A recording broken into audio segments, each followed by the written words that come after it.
All right, I think we're ready to roll. This is Coach Goodin. Happy to be here today. Good afternoon, good evening, depending on what time zone you're in. Tallahassee, much love. Shout out to all of the supporters of the Tallahassee Pride, wherever you are. Okay, so I just made it back from a great day of practice with the team. Everything's looking good.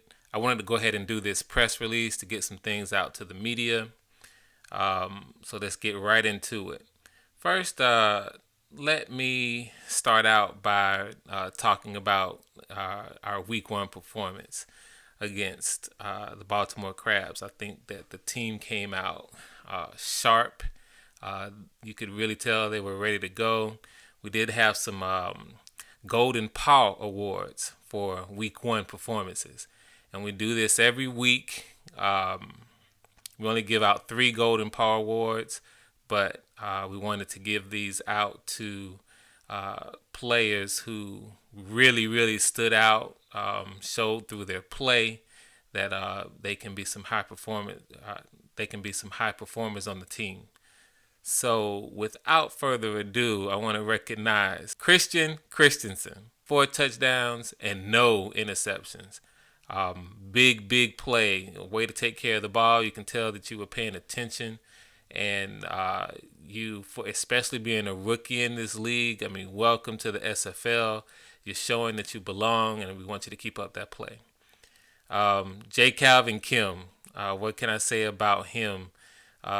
First game after he put in the increased training, he put on 15 pounds, I believe, for us. Did everything that we wanted him to do in the off season, and it showed on the field. 203 yards rushing for a 9.2 yards per carry average and a touchdown. So Golden Paw Award goes to you, J. Calvin Kim. Keep up the good work. We definitely gonna need you this week. And the final Golden Paw Award goes to Jared Cochran with 7 big receptions for 140 yards and 2 touchdowns. Next, I have a note from our star receiver, Ken Gossett, who wanted me to share some things at this presser. This is a direct quote from Ken Gossett.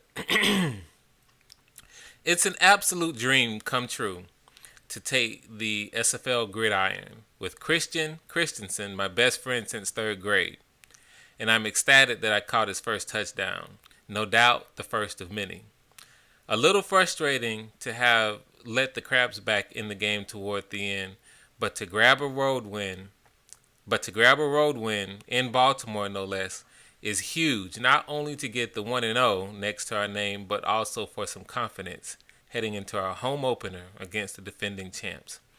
No doubt the Lions Den will be rocking come Tuesday night. Got that right. As I mentioned, we had a great week of practice for QCC. Everybody knows this is a big game for us.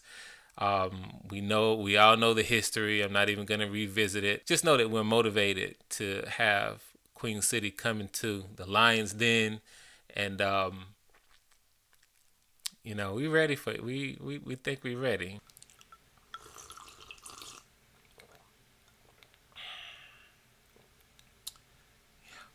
Our keys to victory.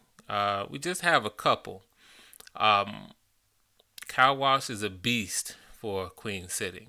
Rookie running back, he's showing that he's got the stuff as well. So we feel like if we can limit him to 150 yards, preferably under 125, 100.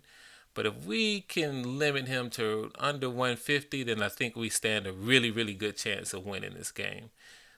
Every yard that Walsh gets over 150 yards, to me, decreases our chances for winning this game. So that's going to be a big key. We want to limit him. Kyle Walsh is looking like he is going to be for real. So I don't know if you can stop a running back like that completely. But we can close out on those rushing lanes. We can try to, if he gets loose, we can try to contain him, keep him from breaking a huge play. And if we can just make him work for every yard that he gets, then we're doing the right thing. So understand, we're definitely thinking about Kyle Walsh. We also want to maintain our offensive balance. We started out, I think, really well at Baltimore, with a pretty balanced passing game and rushing game. 289 yards for Christensen and 200 yards for J. Calvin Kim. We want to keep that up. We want as much as possible to keep these defenses guessing. Are we going to run? Are we going to pass? We want to dictate that. So if we can maintain that offensive balance, then I think that bodes well for us against Queen City. We do have a couple areas of concern. We need to, and this is something that we kind of emphasized in practice, we need to finish games when we have them in control. And we really did have that game in control in Baltimore. And even though we all understand that Baltimore really does bring it, they play with fire in the second half.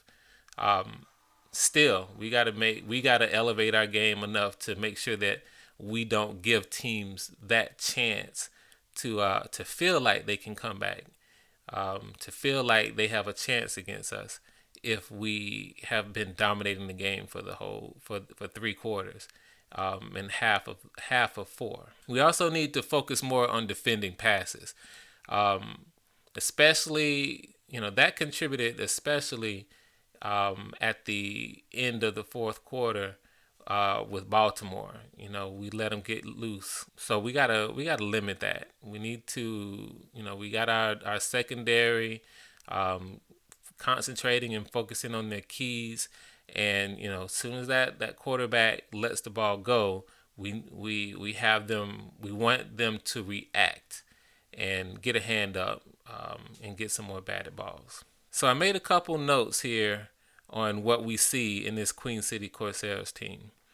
We know that they're the defending champion. We know that they're well prepared, and we know that they will be ready. They are well coached. They're the 4-time champions for a reason.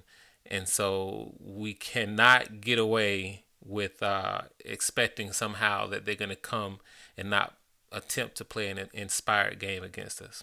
So we know that. Something I noticed from game 1, and we'll see how it translates to our game, but they look to be trying to get a little bit more explosive. And that's a problem. We know that they have a dominant running game.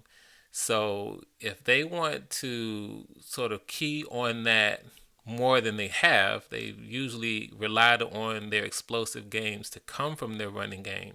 But now if they are using that more to open up deep passes, then we've got to be on top of that.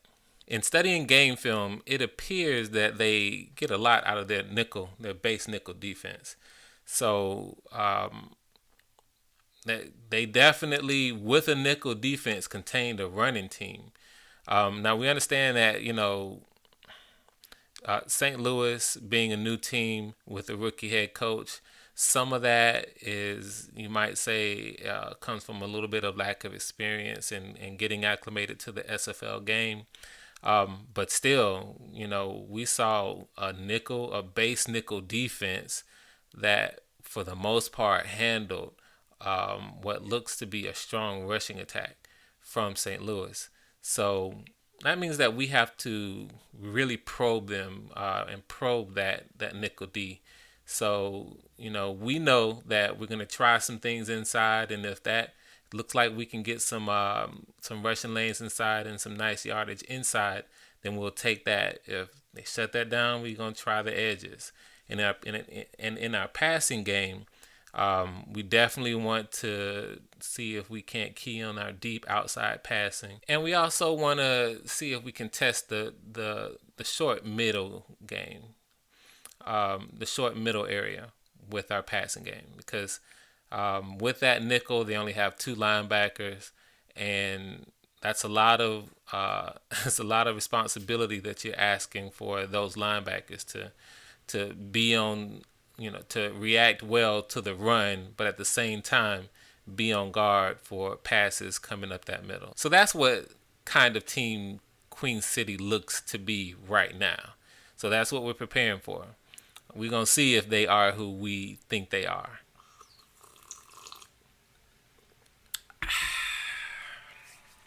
That's good. So for my final thoughts, I just want to say good luck to our competitor, Queen City. We hope you bring your A game. We look forward to hosting you in the Lions Den. So come ready to play, and we'll see you Tuesday night.